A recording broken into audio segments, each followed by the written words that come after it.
We are looking at three different phenomena at the edge of the sun, what we call a prominence, on the surface of the sun, what we call a filament, and the old reliable sunspots here.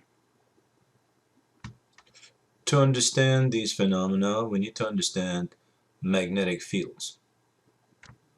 This is called a bar magnet, and there's a force field between the North Pole and the South Pole of the bar magnet. It's invisible, but it's there.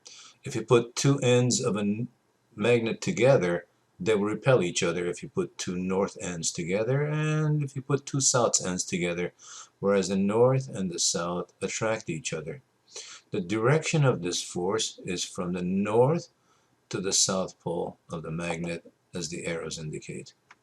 So when we look at the sun itself, we can see the magnetic fields, and this is the bar magnet. Again, if there's a particle here that is charged, it'll be moving from the north to the south magnetic pole. This is called a horseshoe magnet, and the horseshoe magnet is almost the same thing, except you can see how the lines of force have moved from the north to south now. Now this is something that we see in the sun. When we look at the sun, we see this phenomena called prominence. And so let's take a look to see what this prominence is and how this magnet is involved. When moon-sized bubbles of plasma move up to the surface of the sun, they're balls of charged gas, and moving balls of charged gas create a magnetic field. So these magnetic fields, they pierce the surface of the sun. Here's the north end of the magnetic field, and they go all the way down to the south end of the magnetic field and go into the sun again.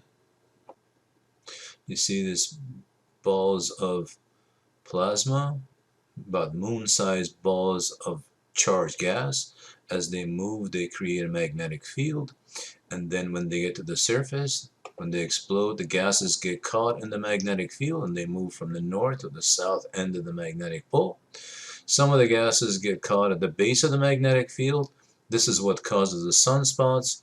But these beautiful arches are just gases that are moving from the north to the south end of the magnetic pole at the edge of the sun. If you look at this same exact prominence from the top here, and the prominence is superimposed on top of the sun itself, it would appear to be a dark filament. Here's an example of one of those beautiful prominences that we just talked about. This is another prominence here at the edge of the sun, and we can see a part of it is silhouetted against the sun itself, and this part here is a dark filament. Now we can see how one of these beautiful prominences develops. Now the sunspots are gases that are caught at the base of these magnetic lines, and they cool down. Because they're only about 4,800 degrees Kelvin and the sun is about 6,000 degrees Kelvin, they appear to be dark against the background of the sun. But if we move one of these into space, then we can see that the sunspots are actually very luminous. The only reason they're not luminous is because the sun is hotter than they are.